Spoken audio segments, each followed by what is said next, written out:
साथ शाना बशाना खड़ा होंगे। पूरे 12 डिस्ट्रिक्टों में नहीं, पूरे 12 डिस्ट्रिक्टों में नहीं, पूरे जम्मू में भी हमारे एस्पिरेंट्स है, कश्मीर में भी हमारे एस्पिरेंट्स। जो अगर भगवान ने कुत्ते को जबान दी होती तो कुत्ता भी कहे कितना बड़ा भ्रष्टाचार है। हम तो मर चुके हैं। जम्मू कश्मीर में जो इंसाफ फेयर से जिसके साथ नहीं किया गया, लास्ट में हम आपको यही कहना चाहते हैं, हमारे साथ इंसाफ कीजिए। आने वाले इलेक्शन में हम आपके साथ शाना बशाना खड़ा रहेंगे।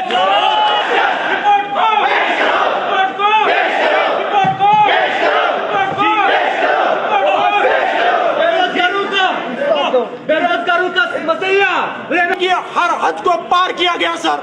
हम पढ़े लिखे नौजवानों के साथ ऐसा जुल्म किया, हमें कत्ल आम किया गया सर दिन के उजाले में। और आखिरकार जब उन लड़कों को ज्वाइन करवाया गया और हमने प्रोटेस्ट किया सर, 2 साल हमारा प्रोटेस्ट चला। 2 साल में कितने दिन होते हैं, हर दिन हमने प्रेस कॉलोनी में बिताया सर। यह कोई मामूली बात नहीं है। हम किसानों के घर से आते हैं सर, और किसानों के घर से मेहनत करके जो भी पैसा हमारे पास आता था वो सारा पैसा खर्च हमने प्रेस कॉलोनी में किया सर। 2 साल के बाद हमारी बात एलजी साहब ने सुनी, कमेटी को बिठाया गया। डाक बंगलों की बात, डाक बंगलों में फायर एंड इमरजेंसी सर्विसेज का मुद्दा सामने आया।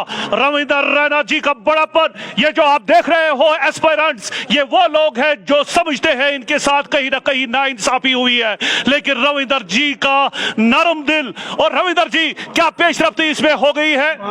सर, क्या पेशरफ्ती इसमें हो गई है आज? ये जितने भी फायर एंड इमरजेंसी सर्विसेज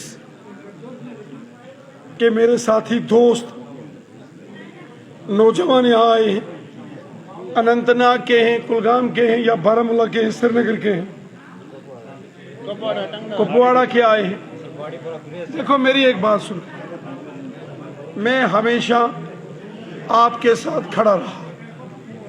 जहाँ आपने आवाज उठाई, मैंने आपकी आवाज और बुलंद करके उठाई। कोई जगह मुझे बताओ जहां मैंने आपका जिक्र ना किया हो और आपको मेरे से गिला हो। जितना मैंने आपके लिए बोला है, जितना हमने आपके लिए मेहनत की है, मुझे नहीं लगता कि किसी सियासी और किसी लीडर ने आपके लिए इतना बोला। ठीक है, और मैं आपकी मदद के लिए निकला या आपकी के साथ खड़ा हुआ सिर्फ इसलिए कि मुझे आपकी इज्जत है। और मैं ये मानता हूं, जो इस नेंगरू साहब ने उस रोज मेरे ऑफिस के बाहर जो पूरी डिटेल एक एक किसने बोली थी, उस डिटेल को देखकर, पढ़कर, जो बात आप सब कहते हो या ये जो आप बोलते हो, वो साफ साफ उससे झलकता है। हालांकि मैं कोई जज नहीं हूं, मैं कोई इंक्वायरी कमीशन को हेड नहीं कर रहा, लेकिन मैंने देखा जो नेहरू साहब ने और आप सब ने जो डिटेल मेरे सामने रखी, मैंने आपका मसला कई मर्तबा एलजी साहब के ज़ेरे गौर लाया, होम सेक्रेटरी साहब के साथ आपके साथ गया, आपकी आवाज में आवाज मिला के काम की। क्यों? क्योंकि मेरी जिंदगी का एक असूल है, ईमानदारी से काम करता हूं और हमेशा सच बोलता हूं, और गरीबों के लिए लड़ता हूं, इंसाफ के लिए लड़ता हूं। आप सब ने यहाँ, हमारे बारामूला के एक साथी ने जो जो जिक्र किया,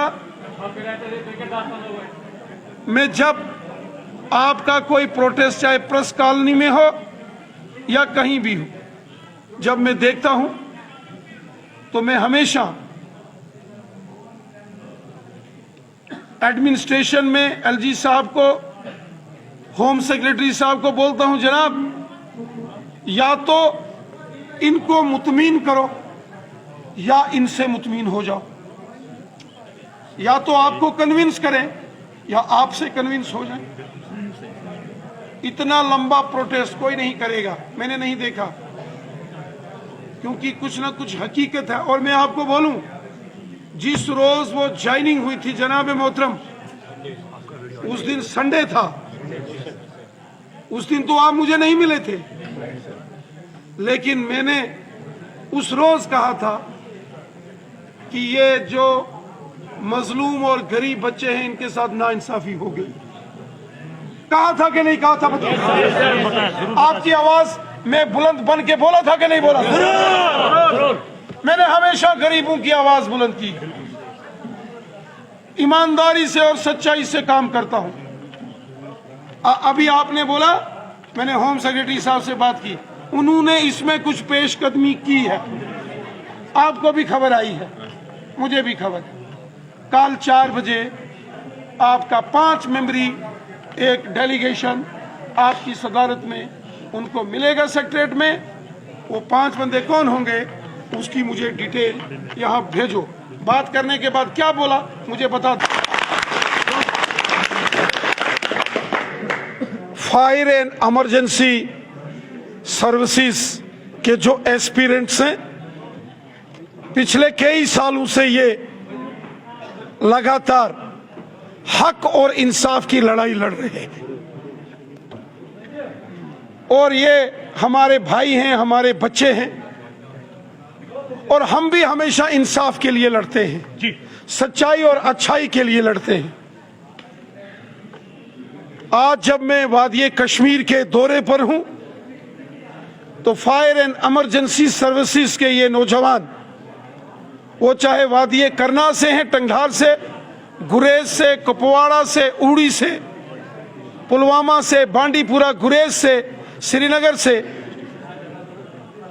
शोपियान से, कुलगाम से, अनंतनाग से, ये सब मुझे यहां मिलने के लिए आए।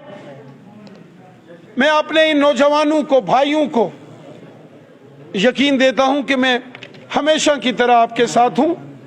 मैं आपकी बात हर जगह करता हूं, जहां कहीं भी मुझे मौका लगता है मैं आपका जिक्र जरूर करता हूं। पिछले 2 साल से आप लोग लगातार हक और इंसाफ की लड़ाई लड़ रहे हैं। जो home secretary, additional chief secretary साहब की क़यादत में जो कमीशन उस वक़्त एलजी साहब ने बनाया था, उसकी बेशतर कार्रवाई पूरी हो चुकी है। मेरी additional chief secretary home Shri R K. Goyal साहब, जो कि इस कमीशन को हेड कर रहे हैं, उनसे बात हुई है। उन्होंने कहा है कि इसमें काफी पेशरफ्त हुई, और मैं चाहता हूं कि आपके साथ इंसाफ, और इसमें कोई सियासत नहीं है।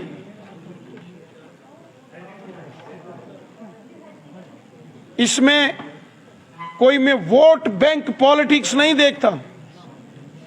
ये हक और इंसाफ की बात है जिसके लिए मैं हमेशा लड़ता हूं। बहुत ही खूब।